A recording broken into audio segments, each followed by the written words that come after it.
नमस्कार दोस्तों, आज हम एक ऐसे प्रमाण से भरपूर सफर पर निकलने वाले हैं जहां हमारे हीरो एक दूरदर्शी नेता ने आंध्र प्रदेश के भविष्य के लिए एक नई राजधानी की योजना बनाई है, जो सिर्फ एक शहर नहीं बल्कि पूरे राज्य का चेहरा बदलने वाली है।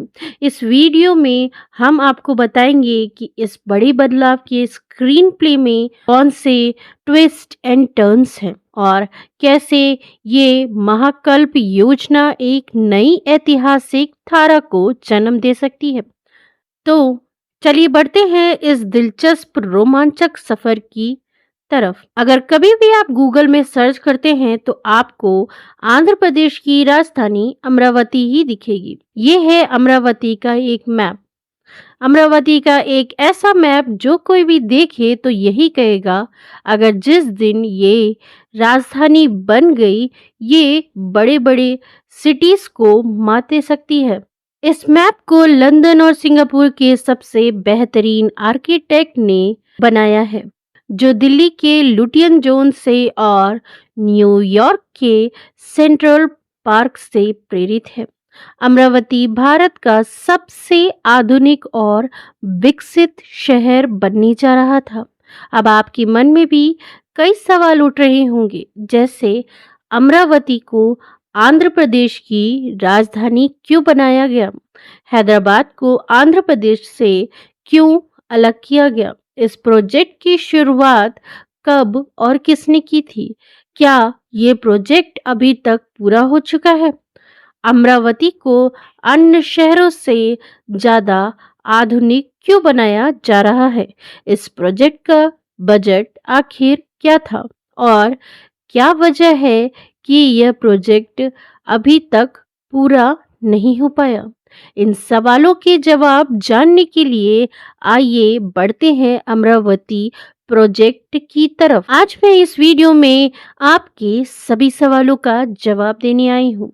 अभी आपके मन में एक सवाल तो जरूर उठ रहा होगा कि हैदराबाद आंध्र प्रदेश की राजधानी थी, तो इस ऐसी क्या वजह हुई कि इसको बदलना पड़ा? तो चलिए चलते हैं इसी सवाल की तरफ।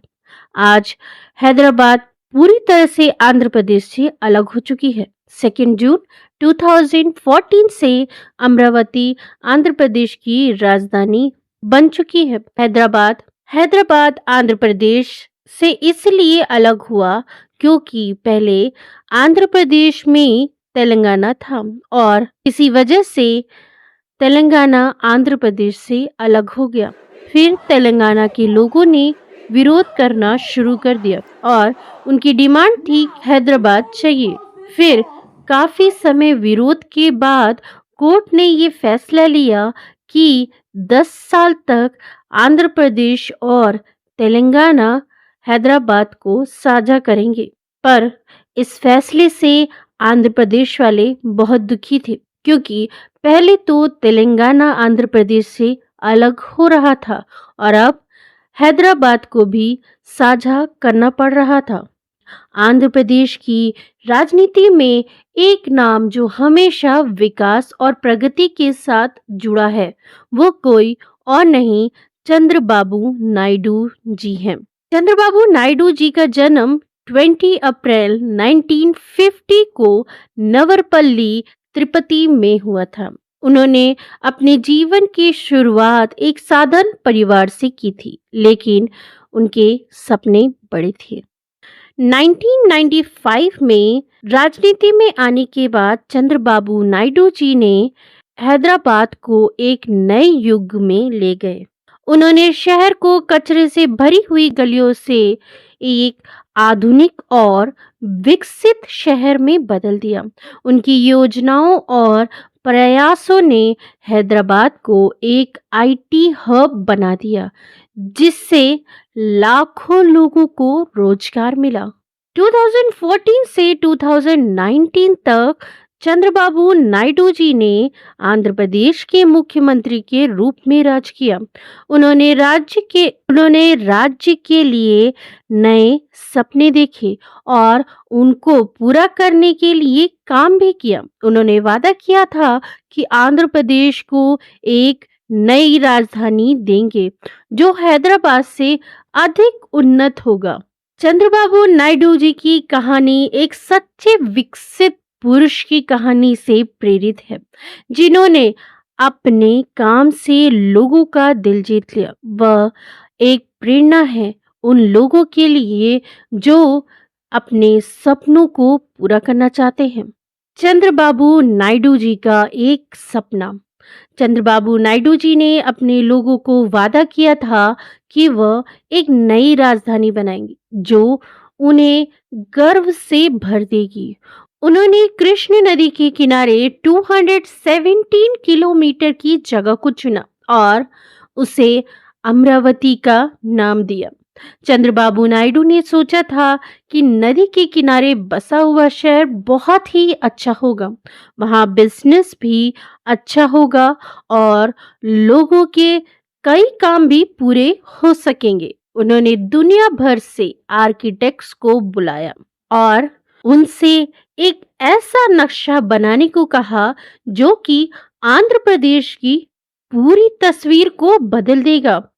इस नक्शे में हाई कोर्ट, सुप्रीम कोर्ट और कई अन्य महत्वपूर्ण इमारतें बननी थी। चंद्रबाबू नायडू जी ने कहा कि यह प्रोजेक्ट आंध्र प्रदेश के लोगों के लिए बहुत ही अच्छा होगा।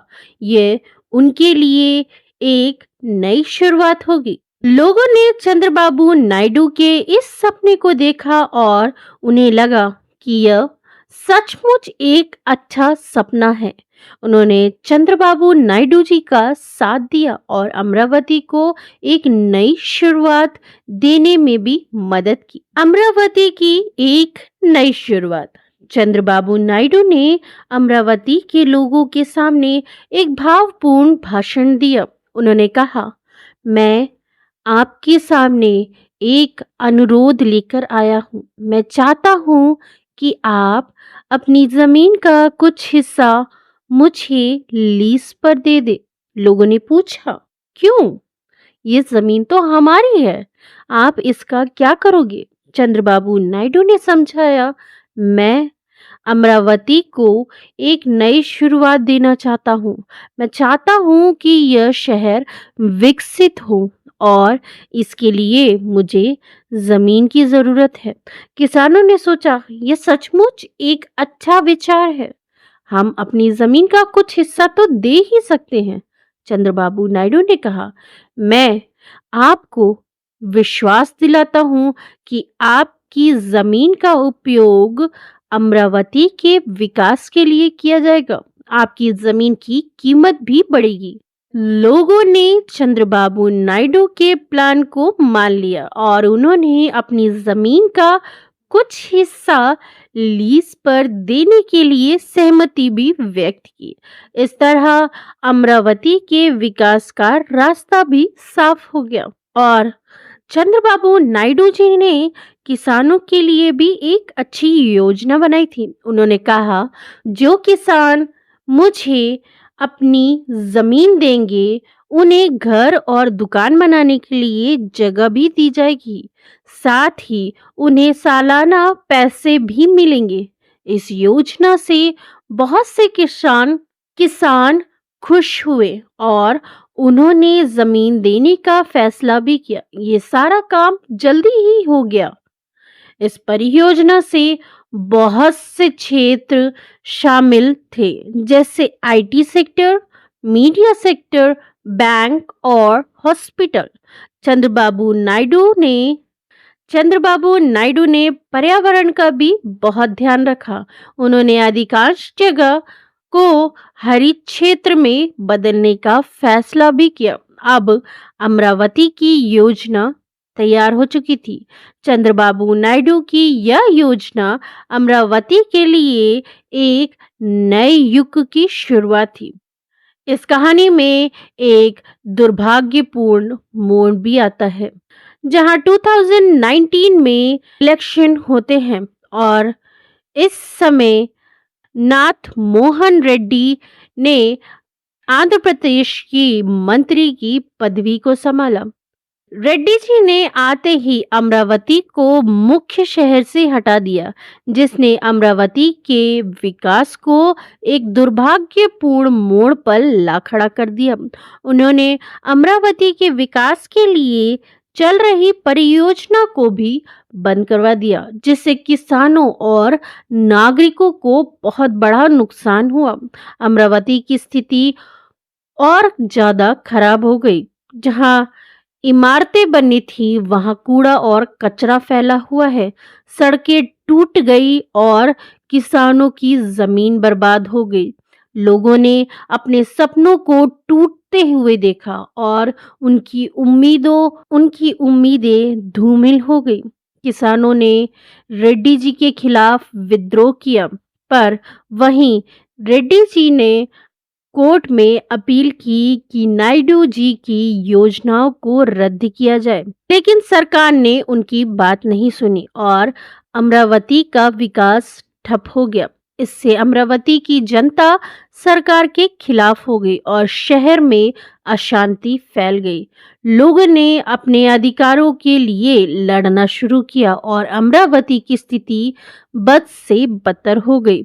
यह एक दुर्भाग्यपूर्ण मोड़ था जिसने अमरावती के विकास को रोक दिया और किसानों और नागरिकों को बड़ा नुकसान पहुंचाया।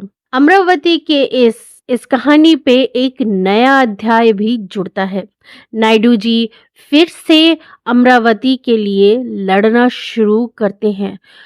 12 जून 2024 को नायडू जी आंध्र प्रदेश के मंत्री बनते हैं और उन्होंने आते ही अमरावती को राजधानी करार दिया। उन्होंने आते ही कहा कि आंध्र प्रदेश की राजधानी तो अमरावती ही रहेगी। यहाँ जो प्रोजेक्ट बंद हो चुका था वो और तेजी से चलेगा।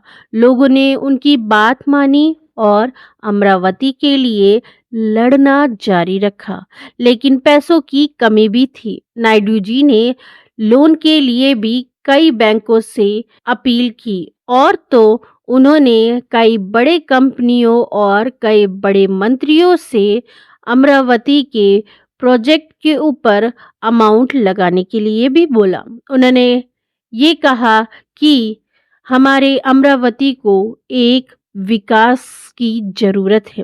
लोगों ने नायडू जी का साथ दिया और अमरावती के लिए लड़ना जारी रखा। उन्हें उम्मीद थी कि अमरावती फिर से विकास की ओर बढ़ेगी। नायडू जी के नेतृत्व में अमरावती के लोगों ने मिलकर काम किया और अमरावती फिर से खड़ी हो गई। ये था एक ऐसा नया अध्याय जो अमरावती को एक नए और विकसित मोड़ पर ला रही थी, जहां लोगों ने मिलकर के काम किया, अपने शहर को फिर से विकास की ओर बढ़ाया। इस पूरे संघर्ष में ये थी अमरावती की एक ऐसी जंग जहां एक मंत्री के संघर्ष और पब्लिक यूनिटी का एग्जाम्पल दिखता है, जहां एक मंत्री ने अमरावती को बचाने के लिए लड़ना शुरू किया। उन्होंने कहा कि अमरावती को बचाना हमारी जिम्मेदारी है, लेकिन यह आसान नहीं था क्योंकि उन्हें कई चुनौतियों का सामना करना पड़ा। लेकिन मंत्री जी ने हार नहीं मानी। उन्होंने लोगों को एकत्र किया और अमरावती को बचाने के लिए लड़ना शुरू किया। लोगों ने उनका साथ दिया और मिलकर काम भी किया और अमरावती फिर से खड़ी हो पाई।